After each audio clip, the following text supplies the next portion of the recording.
Կախարդական թասը, հնդկական հեքիաթների մոտիվներով։ Վաճառականն ու թիթեղագործը։ Մի անգամ վաճառականն ու թիթեղագործը վիճեցին,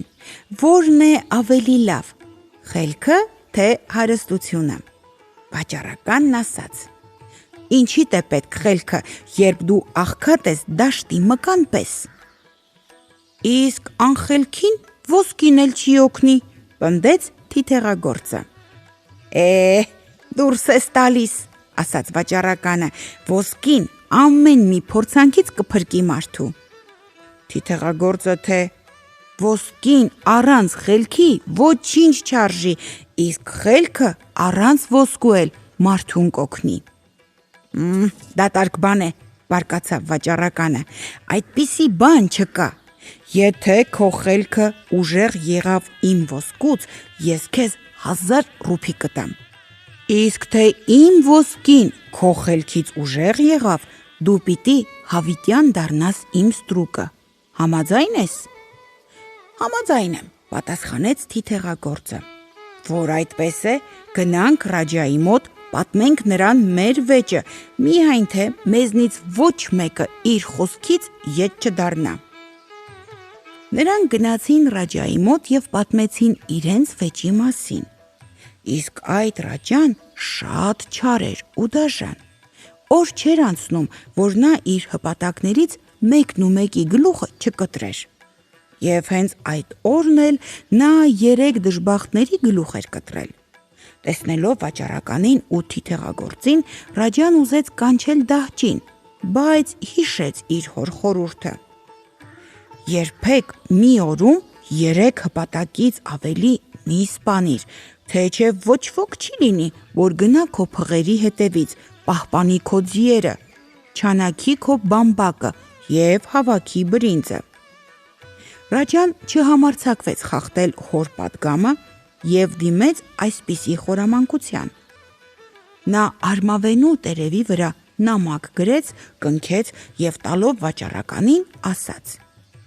Թիթեղագործի հետ գնա հարևան թագավորի մոտ և հանձնիր նրան այս նամակը։ Երբ վերադառնաք, ես ձեզ կպարգևատրեմ։ Վաճառականն ու թիթեղագործը գնացին հարևան թագավորի երկիրը, նամակը տվին թագավորին և սպասեցին նրա պատասխանին։ Թագավորը կոտրեց կնիքը, բաց արեց տերևը և բարձրաձայն կարդաց. Ով իմ ամենակարող հարևան, եթե դու քո բարին ես կամենում, այս մարդկանց գլխատիր։ Իմանալով, թե ինչ է գրված նամակում, վաճառականն ընկավ թագավորի ոտքերը։ Ամենակարող տեր, խղճա, վերցրու իմ ամբողջ ոսկին, միայն կյանքս ինձ բաշխիր։ Թագավորը ծիծաղեց. Ինձ իմ ոսկին էլ հերիք է։ Պահակներ, հսկեցեք դրանց, մի ժամից հետո հավաքեցեք պալատականներին և թող դահիճն այս սրիկաների գլուխը կտրի։ Պահակներն իսկույն շրջապատեցին վաճառականին ու թիթեղագործին, աչքները չհեռացնելով նրանցից։ Վաճառականը սկսեց խնդրել. Ինձ բաց թողեք, ես ձեզ լավ կվարձատրեմ, ամեն մեկիդ 1000 ռուփի կտամ։ Եթե մենք քեզ բաց թողնենք, պահակապետը կբարկանա, թագավորն էլ մեր գլուխները կթռցնի, իսկ ում վրա գլուխ չկա, նրան ոսկին էլ չի ուրախացնի, պատասխանեցին պահակները։ Մի ժամ չանցած դահիճը եկավ։ Նրան հետևեցին թագավորն ու պալատականները, և հենց որ դահիճը սուրը բարձրացրեց, թիթեղագործը հանկարծ բարձր ձայնով ծիծաղեց։ Ինչ ես ծիծաղում, անմիտ, զարմացավ թագավորը։ Ով արքա, ես քեզ կասեմ, թե ինչու եմ ծիծաղում։ Ինձ լսիր, արդարադատ տեր։ Սրանից 5 օր առաջ մեր հզոր Ռաջայի պալատում հայտնվեց մի մեծ գուշակ։ Նա հենց որ մեզ տեսավ, Ռաջային ասաց. Քանի դեռ քո տերության մեջ ապրում են այս վաճառականն ու թիթեղագործը, քո երկրի գլխին սարսափելի դժբախտություններ կգան, ժանտախտ, երաշտ, ջրհեղեղ, սով։ Պետք է ազատվել այդ մարդկանցից, բայց հիշիր, եթե դու նրանց սպանես, քո իշխանության վրա անմիջապես կթափվեն բոլոր աղետները, եւ ժանդախտը, եւ սովը, եւ երաշտը։ Այնպես արա, որ նրանց գլխատի մի ուրիշ իշխանավոր, եւ այն ժամանակ բոլոր դժբախտությունները կհասնեն նրան, ով նրանց մահվան կդատապարտի։ Լսելով այդ պատմությունը, թագավորը կատաղեց։ Ուրեմն ձեր Ռաջան մտածել է կործանել իմ թագավորությունը, գոռաց նա։ Իսկույն գնացեք եւ հայտնեք այդ ուխտադրուժին, որ 3 օրից հետո իմ քաջ զինվորները կտրորեն նրա դաշտերը, իսկ իրեն ես գերի կվերցնեմ ու կհրամայեմ տանջամահ անել։ Թիթեղագործն ու վաճառականը խոնարհ գլուխ տվին թագավորին ու շտապեցին տուն։ Ճանապարհին թիթեղագործը վաճառականին ասաց. Հիմա տեսար, որ խելքը ոսկուց ուժեղ է, եթե ես չլինեի, դու պետք է առանց գլխի մնայիր, դե տուր 1000 ռուփին։ Հալա թող մի հասնենք տուն, հետո կտեսնենք, թե ինչ կլինի, ասաց վաճառականը։ Վաճառականը ոսկին չուզեց տալ ու որոշեց սպանել թիթեղագործին։ Նրանք եկան Ռաջայի մոտ եւ ասացին.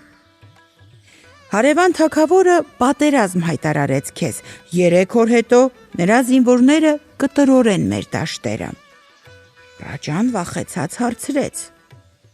Թագավորն ինչու է ինձ վրա բարկացել։ Այստեղ վաճառականն առաջ ընկավ ու ասաց. Էս թիթեղագործն է մեղավոր, որ թագավորը բարկացել է քեզ վրա։ Եվ վաճառականը պատմեց, ինչ որ եղել էր։ Ռաջան վեր թռավ գահից ու բղավեց. Երկուսիդ գլուխն էլ կկտրեմ, հեյ, կանչել դահճին։ Եկավ դահիճը եւ սպասեց, մինչեւ Ռաջան կհրամայեր մերկացնել սուրը։ Վաճառականը ծնկաչոք սողաց դահիճի մոտ եւ սկսեց աղաչել. Տեր իմ, խնայիր ինձ, ես քեզ կնվիրեմ մի փիղ ու մի պարկ ոսկի։ Լսելով այդ խոսքերը Ռաջան բղավեց. Կտրիր նրանց գլուխները, նրանք իմ իշխանության վրա են հրավիրել թշնամու զորքերը։ Դահիճը սուրը բարձրացրեց թե չէ, թիթեղագործն այնպես ծիծաղեց, որ չէր կարողանում իրեն պահել։ Նույնիսկ աչքերից արցունքներ էին գլորվում։ Դահիճը զարմանքից սուրն իջեցրեց եւ նայեց Ռաջային։ Ինչու ես ծիծաղում անմիտ, հարցրեց Ռաջան։ Ծիծաղում եմ, որովհետև դու ուզում ես ինձ սպանել, չիմանալով, որ միայն ես կարող եմ ստիպել թշնամու զինվորներին ետ դառնալ։ Դուրս է գալիս, որ դու ինքդ քեզ դժբախտություն ես ցանկանում, այ թե ինչու եմ ծիծաղում։ Ես կստուգեմ քո խոսքերի ճշմարտությունը, ասաց Ռաջան։ Իմացիր, եթե դու ետ չդարձրիր ու փախուստի չմատնեցիր թշնամուն, կհրամայեմ կենթանի այրեն քեզ խարույկի վրա։ Դուր ինձ մի նժույգ եւ թշնամին չի կարող ոտք դնել քո հողը։ Նրան մի նժույգ տվեք, հրամայեց Ռաջան։ Թիթեղագործը նստեց նժույգն ու սլացավ։ Հենց սահմանի մոտ նա հանդիպեց թշնամու զորքերին, նրանց առջևից գալիս էր գազազած թագավորը։ Թիթեղագործը թռավ կանգնեց թագավորի դեմ դիմաց, փակեց նրա ճանապարհը եւ ասաց. Առաջ ինձ սպանիր, հետո միայն տրորիր իմ երկրի ցանքսերը։ Քանի ես կենթանի եմ, քո զինվորներից ոչ մեկը չի կարող անցնել այս սահմանը։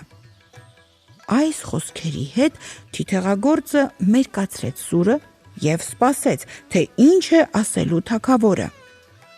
Իսկ թագավորը մտածեց. եթե ես սրան սպանեմ, ուրեմն կկատարվի իմաստունի սարսափելի գուշակությունը ու իմ թագավորության վրա կթափվեն աղետները։ Ոչ, բացականչեց թագավորը, թող քո Ռաջան սպանի քեզ, իսկ ես ինձ թշնամություն չեմ անի։ Եվ ետ դարձնելով իր զորքը, թագավորը հեռացավ։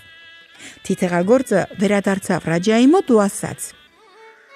«Ես իմ խոսքը կատարեցի, էլ ոչ ոք չի կարող սպառնալ քո իշխանությանը»։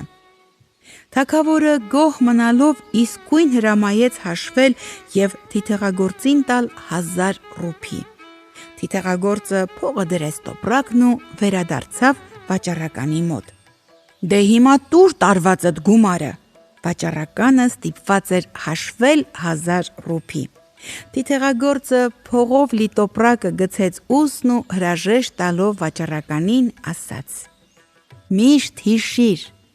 անխելքին ոսկին էլ չի օգնի, իսկ խելոքը առանց ոսկու էլ փորձանքից կազատվի»։